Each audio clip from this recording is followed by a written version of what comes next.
How do you find new players for your D&D games? A quick note before we proceed. If you're the one putting a group together, people will assume that you're going to be the dungeon master. That is definitely the assumption I'll be making as I present this advice, and it is the assumption that your players are likely to make as you recruit them to join the game. I'm not trying to scare you off from that. I love DMing, and I think you should try it. That's the whole point of the channel. And we will talk another time about the most important tips, at least from my perspective, before you run your first game of D&D as a dungeon master. But if you don't want to DM, then I suggest you keep that in mind when you assemble the group and make sure that everyone's aware of that. Be very clear with everyone in advance. If putting the group together depends on one of your other friends being the dungeon master, then talk to that person first. Even if they love to DM, they may not have the bandwidth, or they may not be interested. They may not have a story that excites them, or they may not be feeling the need to run for people they don't know if everyone playing is your friend. Not saying that's definitely the case. They very well may say, yeah, definitely, I'll play for some new people, I don't care. But it's something to bear in mind, don't make assumptions. This is just the way it goes. If you're assembling the group, there's an expectation that you're going to run the game. So make sure to take the time to manage expectations and be respectful of your friends and their bandwidth.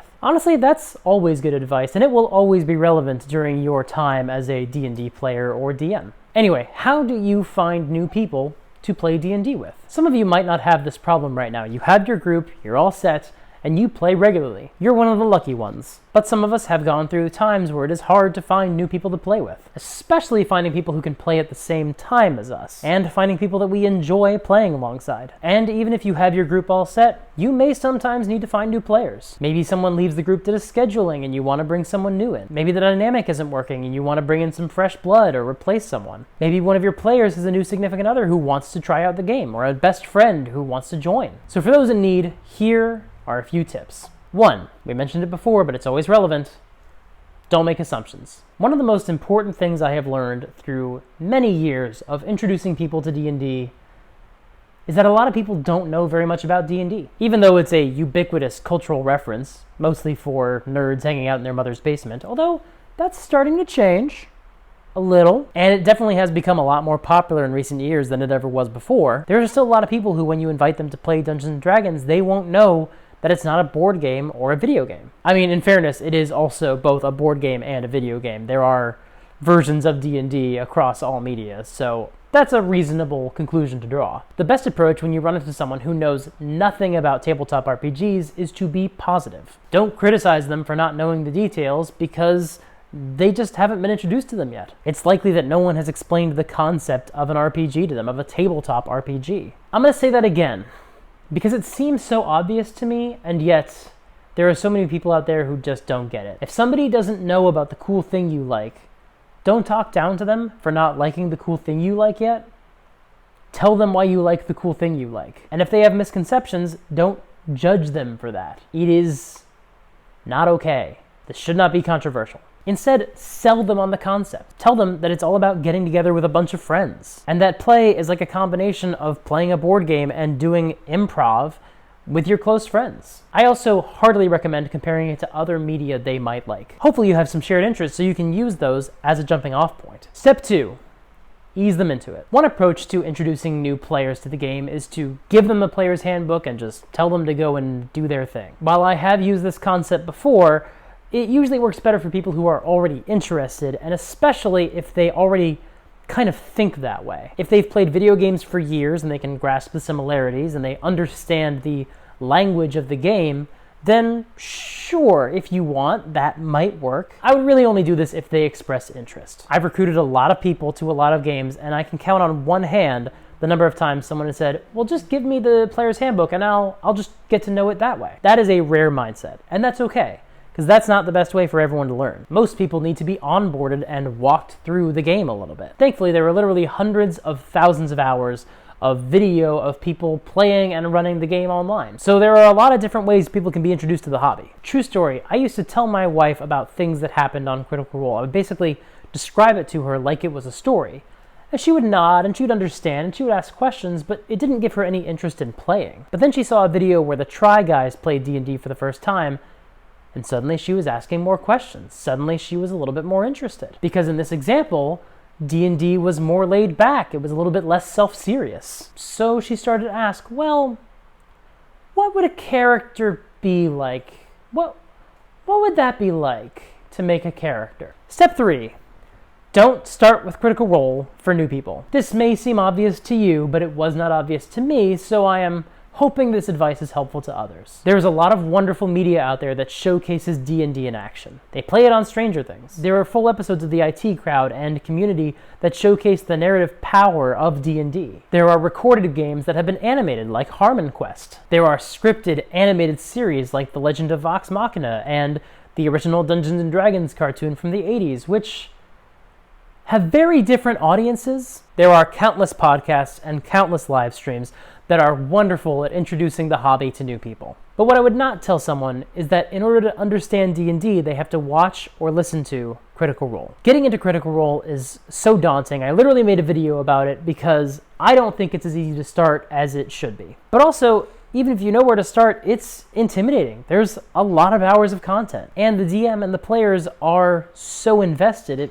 It feels like maybe that's a higher level of play. It's not, but it feels that way. I've done videos about that too. If someone wants to seek it out, if they're interested, they are welcome to do so. You can encourage them to do so. If they see that and discover that this is something they enjoy, or there's an aspect that helps them understand the game, that's wonderful. You can even show them a clip or two if you're trying to illustrate a point. That works fine. But don't tell them they have to check it out, and this is important, not even as a joke, because they might not realize it's a joke. Or they may think it's one of those jokes that's only funny because it's true, but it's not true. You don't have to, no one has to watch Critical Role if they don't want to. If you've been a part of the hobby for a while, you might take for granted how much onboarding is required for new players. For those of us who spend their downtime creating characters, we may not realize that when you don't really understand the game yet, creating characters is not a fun hobby. It's kind of a chore or a slog. That part of the process is really only fun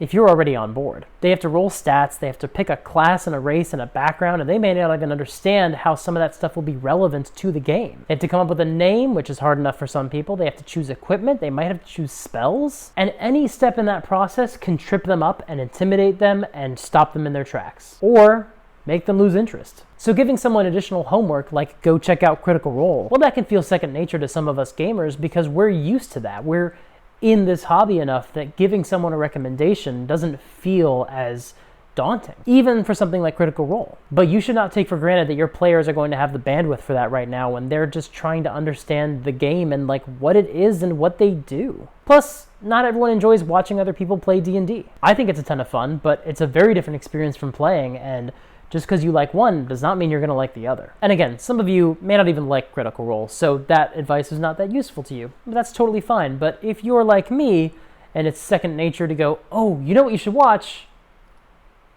Just take a minute and think, maybe that's not the best way to onboard someone to a brand new hobby. Step 4.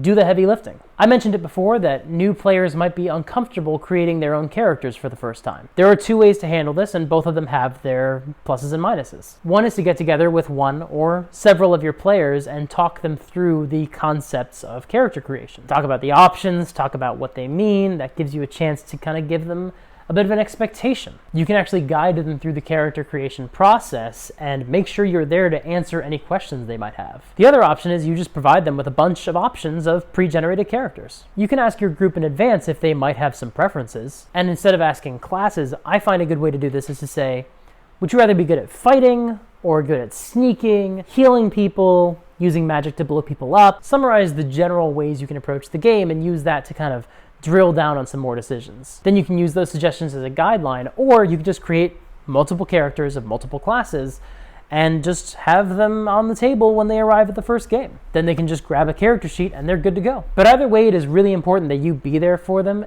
to help carry the load. It is not entirely fair that just because you want to put together a group, you're the one who has to do all the hard work, but think of it from their perspective. Some of them might be totally willing to just go through the book themselves and create their character from scratch. But that's usually only true if they're that specific type of nerd already. Most new players find that pretty daunting. Instead, you're offering them a chance to have you guide them, to have them have a little bit of input and while you do most of the work, or for them just to put their faith in you entirely and trust your judgment. But of course, none of this gets to the real question of, where do I find people to play with? So let's move on to step 5. Ask people you already like hanging out with. Ironically, I think this step is the easiest, or at least it provides the most obvious starting place. Ask the people you like.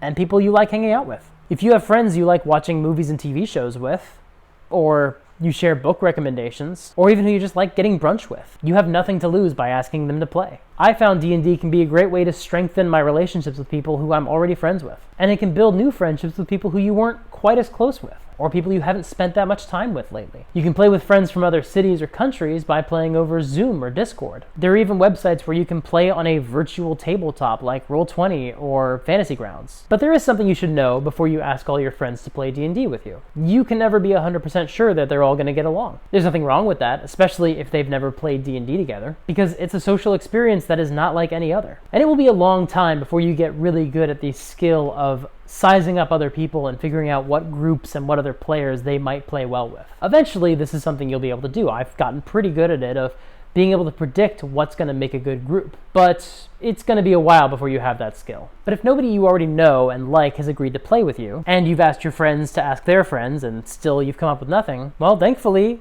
we've got the internet. Step 6. Use online resources. There are lots of places you can go online to find potential D&D groups as a new player. And that's true for online games or for people playing in your area. There are meetup websites, and there's websites like Start Playing where you can hire dungeon masters. There are Facebook groups, and there are forums on websites that are specifically designed around tabletop games like Roll20 or D&D Beyond. And despite Reddit's reputation, the D&D subreddits are actually pretty cool, and they're generally pretty supportive of new players. You can almost always find a post of people looking for new players, either because they're putting together a new game or because they have an existing game and they just need to fill out the roster. You can also just put it on social media and say you're looking for a game. Or you could join the Discord for a content creator on YouTube who makes a lot of content about D&D. The main issue here is, like any friend-finding service online, you're not sure what you're going to find. Every game of D&D is different, and every group has a different dynamic. And it can be very challenging to find people who play in the right way to suit your style and what you're looking for. Finding a group that plays well together is always a tricky alchemy. With an online friend, you might find someone who has a different play style, and that can lead to some social awkwardness. Maybe you're a very role-play heavy group, and you invite someone, and it turns out they're kind of a hack and slash player, and they don't have any interest in role-playing. Or vice versa, you're a hack and slash style group and you invite someone and they want to do all the role playing and you feel uncomfortable. It doesn't jive with your style. To be fair, this exact thing can also happen if you recruit from among your friends. You generally never know what the group is going to look like until you're actually all playing together. I'm going to have a lot of videos that will hopefully help with this by encouraging you to think a little bit more about your style, both as a player, what you're looking for, and as a dungeon master, because that tends to cut through the awkwardness a little bit. Step 7. Visit gaming stores. There's another option besides the internet. There are gaming and hobby stores all over the world. A lot of them also have live play events hosted in the store. These can be great places to meet new people and find new players. Some gaming stores might have bulletin boards of groups looking to add a new player. But if not, you could ask the clerks to keep their eye out and let you know if anyone's looking for a player, or to pass your information along to anyone else who's in the same boat as you. There's also Adventurers League. This is an official system of organized play put together by Wizards of the Coast. They're the company that produces D&D. These games are usually tied into whatever specific storyline the company has just published, and they will often have some sort of specific restrictions on what characters you can and cannot play as. Longtime players might find that a little frustrating. If you've played all the basic classes and races already, you want to play something from a new book maybe, and they're not allowing it. That could be frustrating. But this is a decision that was made to welcome new players into the hobby. And so if you're looking for a group and you've not played a lot, that can be perfect. New players probably won't have access to every book for 5th edition because they each cost like $45. So these restrictions can actually help streamline your experience of character creation. I think they may also offer pre-generated characters. I'm not sure, I have not played an Adventurers League game before. But the format of Adventurers League is that you're going to go, and in theory, every DM you're going to encounter is running basically the same game that night. So you can jump into any table. Because of that, the DMs can actually sign off on your character sheet and enable you to bring them from one table to another. This is actually one of the only examples I've seen of this old tradition in action, even though that used to be how D&D was run. You didn't make a new character for every campaign. You took your character from one person's game to another and to another and to another. Speaking of traditions, as I've mentioned, the adventures for Adventurers League are written by the people behind Wizards of the Coast.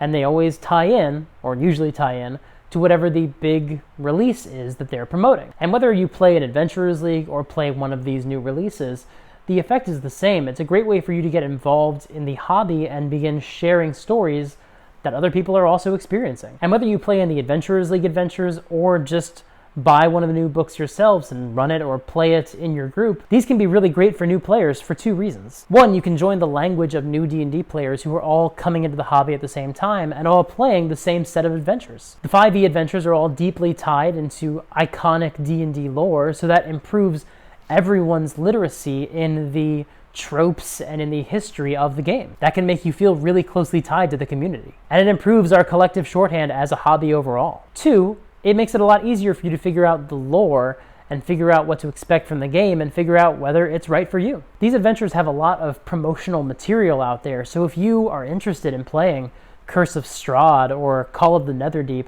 and you want to know a little bit more about it, well, they spent a few months promoting it. You can find some footage or some articles out there that are usually pretty spoiler-free. You might be able to find a trailer from Wizards of the Coast or D&D Beyond, or an interview with the creators about what the elevator pitch is for the campaign. And whether or not you're the DM or the player, this can be a pretty big selling point for pre-written adventures. But we'll talk a little bit more about that another day. Step 8. You can always find someone. I'm someone who's tried to find new players and new D&D groups many times over the years, and it can be a very trying process. But it can also always be done. Maybe you have to recruit your friends' friends, or set up an online game on Roll20 or Zoom to play with people from other cities, or play with the people in your city online if you're all still locked down and can't play in person. I did a lot of that over the past couple of years, but it can always be done. These days, with the resources at your disposal, I promise there is a group out there for everyone. Thank you so much for watching. I really hope this video was valuable to some of you out there. If it was, please hit the like button. That is a good way for me to know that this is the kind of content you enjoy and encourages me to make more. Please let me know in the comments if you have any additional tips on how to find players. Are there any major resources that I missed? Where would you send people who want to find a new game? Thank you so much, and until next time, play fair and have fun.